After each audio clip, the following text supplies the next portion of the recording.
Et salut les potes, c'est Jikfio, j'espère que vous allez bien. Et aujourd'hui on se retrouve dans le Tech Actu, mais le premier Tech Actu dans mon setup, enfin mon nouveau setup. Alors bien sûr, avant que ce Tech Actu commence, nous sommes à l'heure de la dénonciation. Je tiens à dénoncer le youtubeur Jikfio, qui vient de nous obliger à tourner cette vidéo une deuxième fois parce qu'il n'avait pas allumé sa caméra. Voilà, moi je dénonce, je dénonce. Alors, elle était allumée, j'ai pas appuyé sur le bouton de record là. Voilà, c'est ça. Donc sachez que les 5 premières minutes de la vidéo, on les a déjà tournées, mais dites-vous que nous devons la retourner une deuxième fois. Donc un petit peu moins d'inédit de notre côté. Vu que nous sommes des youtubeurs, nous allons pouvoir surjouer nos réactions. Vous inquiétez pas, on va gérer ça. Et puis pour le coup, ne m'en veuillez pas parce que vous voyez qu'il y a encore des cartons, c'est le bordel, machin, etc. D'ailleurs, le Tech Actu sort le mardi, on va y revenir aussi au tout début. Et puis, le setup n'est pas fini, hein. On est qu'au tout départ, j'ai encore énormément de taf. J'espère avoir déjà le premier des setups, oui, quand je dis le premier, c'est le premier côté, terminé pour la fin de cette semaine et pouvoir le deuxième la semaine prochaine. Bon, Guillaume, trêve de bavardage. Lancement.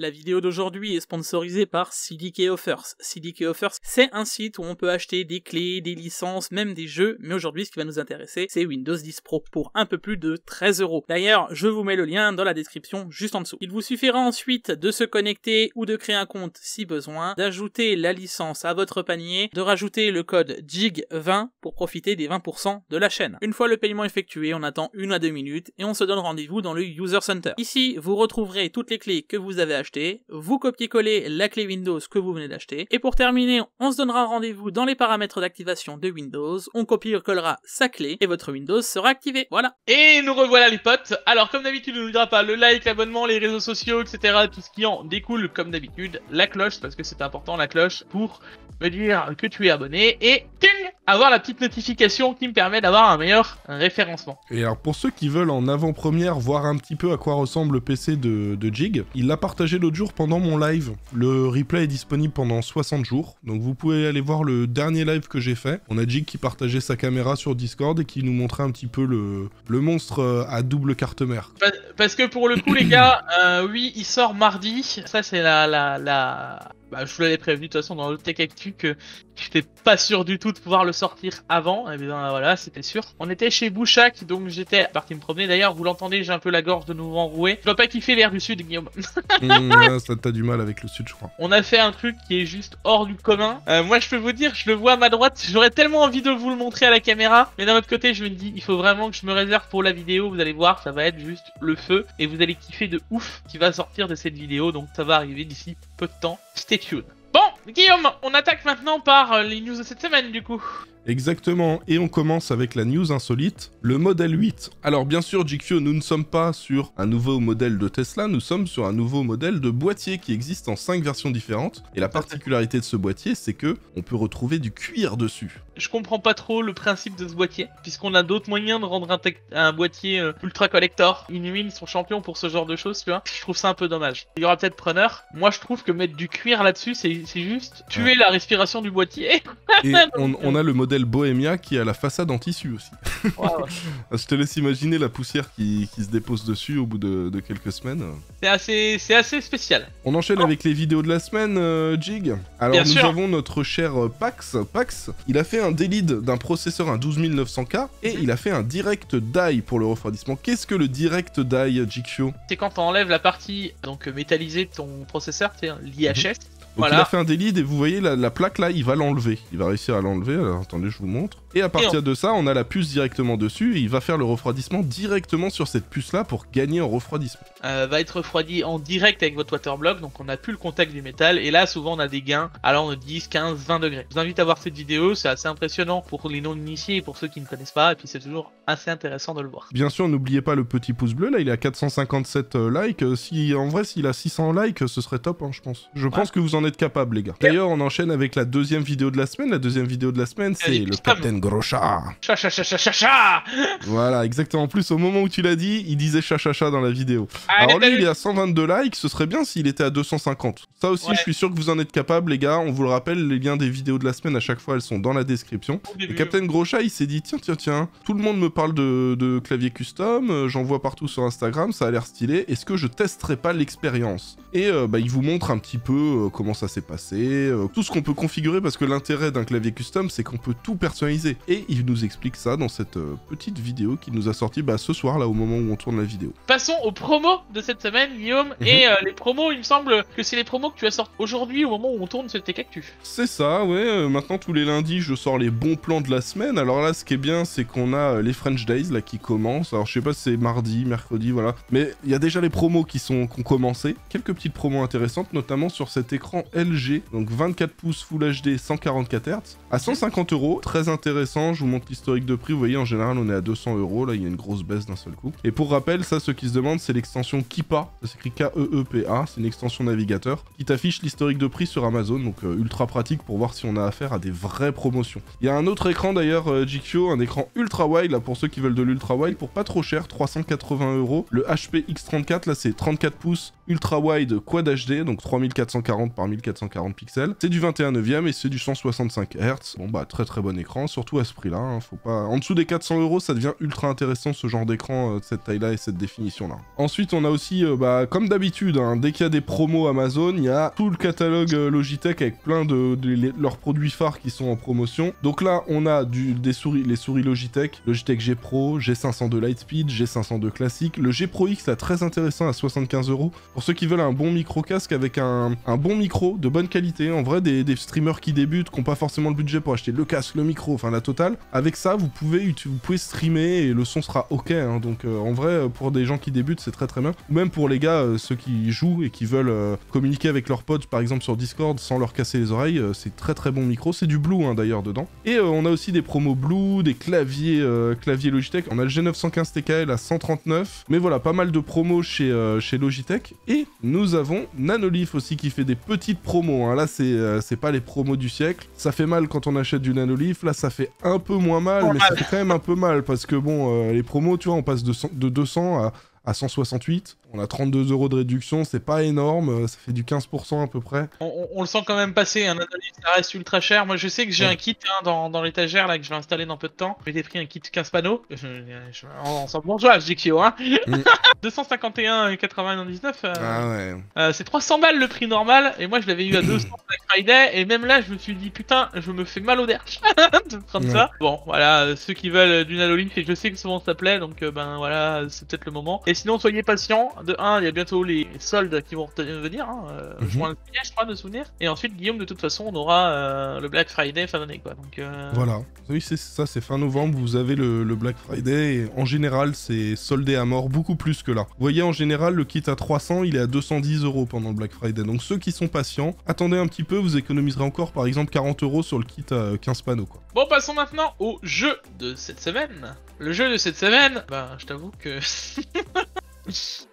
comment dire, Guillaume? Je peux te dire, parce que l'autre jour, Skinzer, il y a joué, il m'a streamé un petit peu le truc. C'est fun, mais c'est vite fait comme jeu, tu vois. C'est pas le jeu du siècle. En vrai, il est gratuit. Normalement, il coûte 14 €. J'aurais payé 14 € pour ça, j'aurais été un peu dégoûté. Là, pour un jeu gratuit, en vrai, c'est cool, tu vois. En gros, tu joues un vieux et le but, c'est de tout casser dans le voisinage, de faire n'importe quoi, voilà. Ouais, c'est un jeu fun, tu vois, tu peux perdre ta tête, jouer au bowling avec, bon ça a l'air... c'est drôle, mais c'est pas le jeu du siècle, hein, quoi. Mais il y a un deuxième jeu gratuit cette semaine. Ouais, Paradigm, alors ça pareil, je t'avoue que j'ai regardé un peu les images, ça a l'air d'être du déplacement... C'est du 3D au final, ça a l'air, tu vois, d'un autre côté ça a l'air d'être du 2D aussi, enfin... en vrai, sur les deux, je vous ai dit, le premier jeu était pas incroyable, celui-là est un peu encore moins incroyable. Donc voilà, mais... Bon, il y a 2 jeux gratuits cette semaine. Profitez-en, s'il y a un jeu qui vous intéresse, le lien est dans la description. Hein. On leur a survendu les jeux, je vois. Hein. On enchaîne avec les news de la semaine, et on a une petite news jeu vidéo d'ailleurs. Le moteur graphique de GTA 6 est en avance sur son temps, Jikyo. En même temps, vu que le jeu n'est pas prêt de sortir, heureusement qu'il est en avance sur son temps. Heureusement qu'il a 3-4 ans d'avance sur son temps, étant donné qu'il va sortir dans 3-4 ans. Enfin, on verra bien dans combien de temps il sort, mais tu vois, 2024-2025, il y aura sûrement encore un petit peu de retard, ça va faire 2026. On est en 2022, donc c'est dans 4 ans. Donc voilà, c'est logique qu'il soit en avance sur son temps, parce qu'il est pas prêt de sortir, hein. Et petit rappel, les gars, quand GTA 5 est sorti, il n'y avait pas encore de PS4. J'ai acheté une PS3 pour pouvoir jouer à GTA 5 sur une PS3. Depuis, on a eu la sortie de la PS4, on a eu la sortie de la PS5. Ça se trouve, GTA 6, il sortira quand la PS6 sera présente, hein. Donc voilà, je vous le dis, ne soyez pas pressés. Moi, justement, ce qui m'a fait rire, c'est la petite note d'overclocking.com qui dit « Ne vous inquiétez pas, d'ici là, nos RTX 8090 Ti seront disponibles. » Exactement. Avec une alimentation triple PCI Express 5.0. Et sinon, maintenant, rentrons dans les vraies news. Et GG à l'équipe d'MSI qui a battu donc en premier, qui a passé les 10 GHz. Là, 21 gigawatts, Guillaume. Et je sais pas si tu te rappelles, à l'époque, quand on te parlait des premiers records, il y avait du 6000, il y avait du 7000, du 8000, etc. Et on disait, en vrai, ça va pas tarder à arriver le 10 GHz. Bah ça y est, hein, ça y est, on y est là. Il faut le repréciser, hein, c'est du 10 GHz, mais avec des timings horribles. 72, 126, 126, 126, 127, 2. Le Core 12900K qui a été utilisé, il tournait avec 4 cœurs seulement, à 425 de fréquence. Enfin, faut se rendre compte du truc, tu vois. C'est pas une utilisation courante. Le truc, c'est pour aller au plus haut au record de la mémoire. C'est pas du tout... le but, c'était pas d'avoir le meilleur débit, la meilleure latence, ou non. C'est vraiment la plus haute fréquence. Voilà. C'était rigolo de voir ça. Mais, le record n'est pas resté longtemps, Guillaume. Car Gigabyte arrive juste derrière avec leur carte mère Aorus et de la DDR5 à 10 022 MTS. Côté MSI, ils étaient à 10 004 MTS. Ouais. Donc juste derrière, Aorus, ils disent au fait, c'était cool, j'espère que vous avez bien profité de vos 2-3 jours de record parce que vous ne l'avez plus. Donc faut pas oublier par contre que dans très peu de temps, et ça c'est dit hein, par les constructeurs de RAM, ils pensent pouvoir arriver à ces fréquences-là, donc avec des timings bien plus resserrés, et donc les nouveaux CPU, les nouvelles cartes mères, à terme, ça devrait arriver sur nos puces en général. Donc c'est incroyable de se dire que là c'est du score sous LN2, que peut-être dans 2, 3, 4 ans, on arrivera avec ces fréquences-là en temps normal, quoi. Et quand Jik dit LN2, je traduis pour ceux qui connaissent pas, c'est l'azote liquide, hein, bien sûr. Alors on enchaîne avec la news suivante, Jikyo, ça concerne Nvidia. Nvidia avec leur puce AD102 qui a priori ne serait pas PCI Express 5. Ouais, alors, quand on entend PCI Express, là, il faut vraiment comprendre pas le PCI Express comme on en parlait avec les alimentations, les connexions, etc. Non, là, on parle vraiment du PCI Express, la connexion. Donc, vous savez, à l'heure actuelle, sur les cartes mères, sur les Z690, on est en PCIe Gen 5. Eh ben, il ne le serait pas. On commence déjà à nous parler de SSD PCIe Gen 5, on voit les cartes mères qui ont les connectiques, etc. PCIe Gen 3 ne limite aucune carte graphique, hormis ici une seule finalement, c'est la 6500 XT, parce qu'ils l'ont mis que sur 4 lignes en PCIe Gen 4, tu vois, mais sinon, y a pas de cartes qui sont limitées par ce PCIe Gen 3. Là, on va peut-être enfin avoir des cartes qui vont limiter le PCIe Gen 3. Jamais on limitera le PCIe Gen 4. Donc au final, je me dis, est-ce qu'ils ont de l'intérêt de le passer? Bah oui, parce que c'est pour la science. Tu vois, je vais aller par là, mais je comprends pas trop le positionnement. Après, pourquoi pas, hein, mais c'est pas une news encore qui nous intéressera de ouf à terme. Tu vois ce que je veux dire? On enchaîne ensuite avec le futur d'AMD et les Radeon RX 7900X sur la bonne voie. Alors là, c'est overclocking.com qui ont fait un peu un point sur tout ce qui s'est passé sur les cartes graphiques et surtout sur les leaks de cette carte principalement. Donc on reparle quand même comme quoi elle serait en multi-puce, donc du multi-chip module. Je pense que les RX de les 7000 là, ça va envoyer du très lourd. On passe de 5120 cœurs sur la 6900 XT à 15 360 cœurs possibles sur la 7900X. Pas besoin de vous dire que là on triple. Hein. Ouais, c'est impressionnant. On ferait x3, mais on aurait x2 en termes de gains. Et là, ils l'ont quand même repositionné sur les RX à l'époque. Le GPU haut de gamme qu'ils avaient, donc c'était la RX 5700 XT, qui avait 2560 SP, qu'on est passé à 5120, qui est littéralement le double, mais avec une finesse de gravure plus petite. Avec un meilleur process plutôt, puisque la finesse on était resté, je veux dire, mais c'était un meilleur processing. Ensuite on est passé maintenant à une finesse de gravure plus petite, normalement sur RDNA 3. Et pour le GPU haut de gamme équivalent à 5700 XT dans la gamme, on est passé 240. Ouais, Ce on a serait fait x4. insane. Ce serait insane. Je suis curieux, je suis vraiment curieux. Si ça arrive, les gars, ce serait juste ouf. Bon, dans tous les cas, c'est comme à chaque fois, tous les 2 ans, c'est prévu pour la fin de l'année. Normalement, s'il n'y a pas trop de soucis de stock, vous aurez peut-être une 7900 XT sous le sapin, si tout se passe bien. Ensuite, on enchaîne avec toujours des leaks qui fuitent sur CG. C'est les 3 GHz possibles de cette carte. Donc là aussi, ce serait un gros boost parce que faut le voir autrement. La 6900 XT, elle est basée sur du 2200-2300 MHz. Si on lui met déjà plus 600 MHz, j'ai pas besoin de vous le dire qu'on gagnerait déjà des gains. On peut en parler parce que on arrive à les pousser les 6900 XT maintenant à 3000 MHz en overclocking. Quand tu vois le gain créé sur ces cartes, on parle de 25 à 30% de gain en plus sur les benchmarks physiques. Enfin, c'est assez insane. Au vu de l'évolution, à terme, la 7900 XT pourrait vraiment envoyer du très lourd. Moi, je pense que là où AMD peut frapper fort, c'est sortir des GPU sur toutes les gammes de prix et surtout avec un bon rapport performance-prix. On le voit par exemple aujourd'hui, tu prends une 6900 XT, t'en trouves à 1200 €, c'est aussi perf qu'une 3090. Et pourtant, même les 3080 Ti ou 3090, c'est 1400, 1500 minimum. Donc au final, c'est plus intéressant, tu vois, le rapport performance-prix d'aller chez AMD.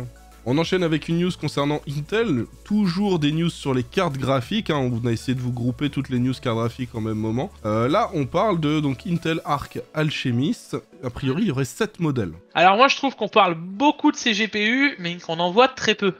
On a que des petits modèles 3D là, on sait même pas si c'est les vrais modèles finaux ou pas. J'espère que pour le début de l'été, Guillaume, juin, juillet, là j'espère que vraiment c'est encore une question de mois, même de semaines, tu vois, genre dans 4-5 semaines qu'on puisse vous dire ça y est les gars, elle est là. Alors on continue à parler de cartes graphiques, JQ, on aurait une RTX 4000, alors a priori ce serait une Titan ou un truc comme ça, une 4090 Ti ou une 4000 Titan ou quelque chose du genre, qui aurait un TDP de 900 watts. Je connais certains boîtiers, je peux vous en donner un par exemple, le Regintech Helio, qui peut gérer 2 alimentations dans le même boîtial. C'est vachement pratique du coup, parce que on peut mettre une alimentation dédiée pour sa 4000 dédiée, pour sa carte graphique et une autre pour le reste de la config. 900 watts de TDP juste à CG quoi, non mais ça va. Et en fait je me dis, Nvidia ils n'ont plus aucune limite, tu vois. Il faut qu'on perf. Ouais mais ça fait 1500 watts, il faut qu'on perf. Rien à foutre.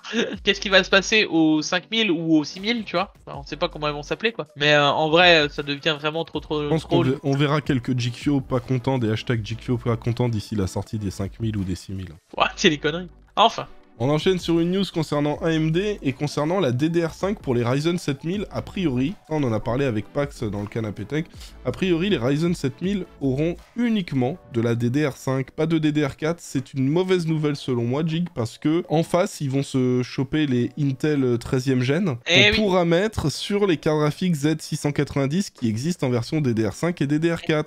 Ce qui veut dire que les AMD Ryzen 7000, ils ont intérêt à avoir un rapport performance-prix ultra bon. Parce qu'il faudra compter que dans le budget de sa config, il faudra prendre de la DDR5, qui coûte cher, alors qu'en face, on pourra prendre les processeurs Intel 13000 avec la carte mère de génération précédente qui existera aussi en version DDR4. Imaginons que des leaks qu'on avait eu et de ce qu'avait annoncé AMD, AM5 serait 15% d'IPC en plus par rapport à Zen 3. Le truc, c'est que maintenant tu le replaces que le 5800X 3D a réussi à gagner ses jalons et qu'on a 10% de différence avec un 5800X classique. Imaginons maintenant qu'on ait un 7800X qui sort, qui sera le CPU ultime pour les gamers, parce que si tu arrives avec un 7800X et que tu te dis, bah, j'ai gagné 15% d'IPC, que ce 5800X 3D qu'on a sorti maintenant, par hasard, exploserait ce 7800X.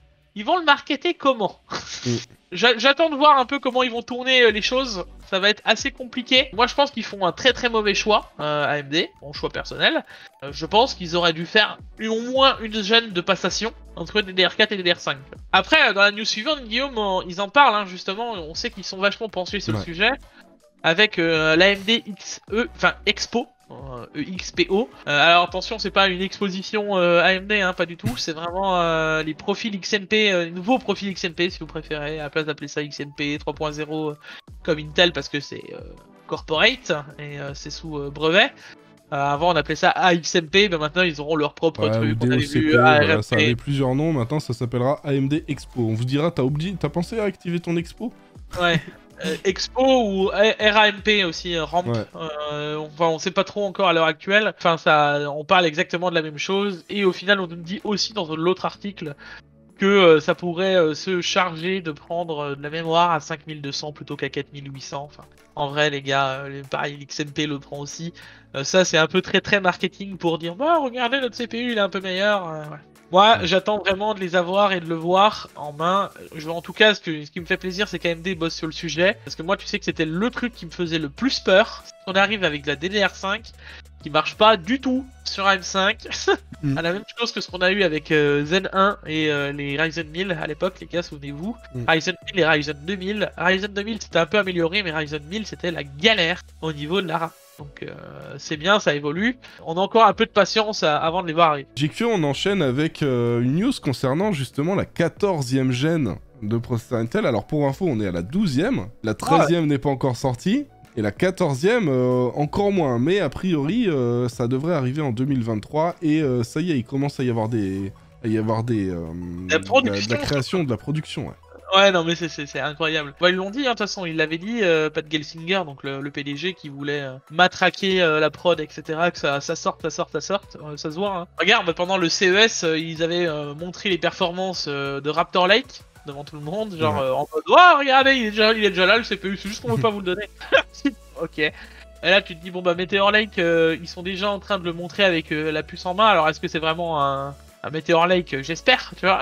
Mais ça veut dire que ça avance ultra vite et que maintenant ça va bombarder. Et j'espère que s'ils arrivent à le tenir sur les CPU, ils vont le tenir sur les GPU aussi, puisque Alchemist, Battle Mage, Celestial et Druid, s'il y a déjà 4 noms, le but ce serait d'en sortir un tous les ans, je suppose, tu vois. Et si on voit comment ils accélèrent sur les CPU, ça nous laisse rêveur pour les GPU aussi. Donc, on verra bien. En tout cas, je me dis que cette dame qui tient le CPU entre les mains, ça se trouve, elle tape ses meilleurs games, parce que ça se trouve, elle a une CM qui accepte le CPU. Ça se trouve, elle tape déjà ses meilleurs games sur certains jeux avec des processeurs qui vont sortir dans 2 ans.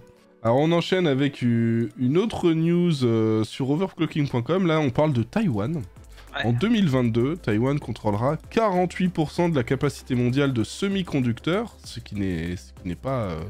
Une faible quantité, une faible proportion. 48% c'est beaucoup, et on comprend un petit peu pourquoi la Chine, là, il y a 1 an à peu près, ils voulaient récupérer Taïwan, mais que les US étaient contre, etc. On comprend un peu mieux pourquoi, c'est parce que ça devient un point ultra stratégique. Non mais là c'est abusé, c'est que Taïwan contrôle la quasi-totalité des... En tout cas sur notre marché à nous, la quasi-totalité des semi-conducteurs, mais 50% de la production mondiale. Enfin, les 2% qui restent, Guillaume, d'accord. C'est 50% et puis basta. Faut quand même juste se rappeler que la population totale de la France, Taïwan, elle en fait 1/3, d'accord? Pour vous donner un peu la taille... 23 millions d'habitants. Voilà, ça vous donne un peu l'idée. Tu te projettes et tu te dis que ce pays a une puissance incroyable, pas mais par sa technologie au final, et que au final on peut pas rivaliser à l'heure actuelle avec Taïwan là-dessus. C'est un problème, ça va devenir un très très gros problème. Alors on est content parce que TSMC par exemple est en train de faire des petits en Europe et aux États-Unis, mais bon, ces usines elles se construisent, Rome ne s'est pas construit en un jour. Donc faut que ça évolue et il faut que ça avance. C'est pas pour tout de suite, c'est pas pour demain la veille quand même. Moi je me dis, avant que ça arrive, on a encore le temps d'avoir quelques pénuries, mais on va y revenir pour la dernière news de ce TechActu. Ouais, petit article sur ClubX. 6 mois après la sortie de Windows 11, 80% des PC Windows 10 n'ont pas été mis à jour. Eh oui, ça c'est bad, c'est le gros bad je pense pour Windows 11, mais bon, c'était pas vraiment... imprévisible, hein. Franchement, c'était sûr. Voilà, en fait, le truc, c'est que Windows 10 est un très très bon système d'exploitation. Les gens vont avoir du mal à le lâcher. Après, qui fonctionne très bien, voilà, les gens ont peut-être un petit peu de mal à le lâcher. Et c'est aussi qu'il y a eu pas mal de mauvaises pubs sur Windows 11, des gens qui ont eu quelques petits bugs et qui ont dit ça y est, c'est le pire système d'exploitation ever. Alors qu'en vrai, moi je suis actuellement sur Windows 11, je passe un excellent moment. Donc moi tout se passe bien en vrai sur Windows 11, j'ai eu aucun souci. Mais c'est vrai qu'ils ont eu une mauvaise publicité par pas mal de monde. En vrai, je pense qu'à terme, ce sera bien plus agréable pour tout le monde de passer sur Windows 11. On en reparlera. On enchaîne avec la dernière news de la semaine, et on va parler de pénurie. Le PDG, le CEO Pat Gelsinger, CEO d'Intel, pense que lui, ça va durer jusqu'à 2024. Je pense qu'on a eu un moment d'accalmie. Vous avez vu que toutes les CG sont plus ou moins en stock, que les prix sont plus ou moins redescendus, et que plus personne ne les achète. C'est que déjà, le Covid chez nous a disparu. Voilà. On a eu les élections, on a eu machin, on a eu la guerre en Ukraine, on a eu... Pas besoin de vous faire les On n'avait infos. plus le temps de s'occuper du Covid, donc On a plus le plus temps de de Covid s'occuper du égale, Covid. les gens travaillent, égale... Donc, les gens ressortent, les gens revivent, donc un besoin moindre en tech. Première chose. Deuxième chose, les mineurs sont dans un moment difficile pour eux, ils ne savent toujours pas s'ils vont racheter du GPU et si on va passer enfin en post-stake. Tout ça font que on a une détente du marché chez nous en Europe. Par contre, est-ce que c'est le cas mondialement? Oui, à l'heure actuelle, oui, il y a du stock. Par contre, est-ce que ça va être le durer longtemps? Moi, je vous le dis, je me base souvent sur les PS4, les PS5, je veux dire, et les Xbox. À l'heure actuelle, c'est pas impossible d'en trouver. Les Xbox sont toujours en rupture de partout. Les PS5, t'en trouves de temps en temps, mais elles sont pas... tu vas pas chez Micromania, salut, je te prends la PS5 qui est dans ton truc. Donc c'est qu'à l'heure actuelle, les pénuries, il y en a toujours. Et ça, chez PS5, ça chez les voitures, ça dans un peu tous les domaines. Donc à l'heure actuelle, les pénuries, il y en a toujours. De base, début 2023, ça devrait aller. Là, il dit que ça empire et que ça va pas aller en s'arrangeant. Et ça paraissait logique, Guillaume, parce que ils veulent ouvrir plein d'entreprises, c'est bien. Mais il y a qu'une seule boîte qui fait donc les... Et tu vois, ça recorde avec tous les TKQ qu'on a fait depuis le début du TKQ. Au final, ça va... on a suivi cette pénurie au fur et à mesure, mais ça va bien avec une seule boîte fait les machines pour pouvoir faire de la gravure sur les composants. Elle a pris feu, etc. Donc tout ça pose problème. Derrière, il n'y a pas de machine, donc il dit pénurie dans les machines, il dit pénurie dans les composants. Enfin, et enchevêtrement de tout ça. Enfin, moi je dis, on n'est pas encore sorti de l'auberge, les gars, et là vous avez cette impression de redoux.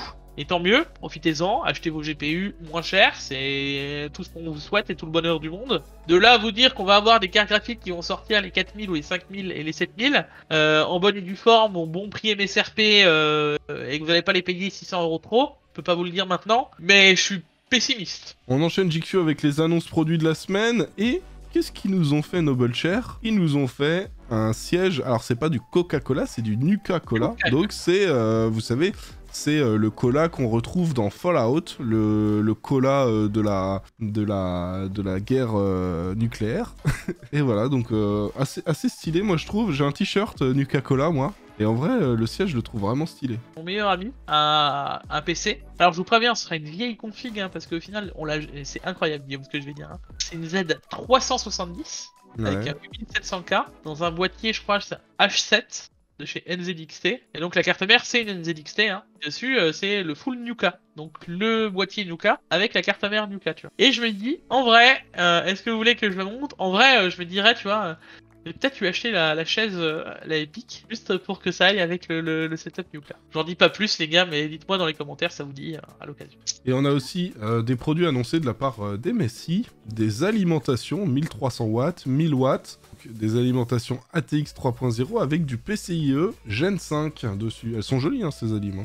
Donc voilà, en tout cas, du très... Si c'est la même chose que les aliments MSI à l'heure actuelle, elles ont l'air même plus haut de gamme, donc elles devraient être encore un cran au-dessus.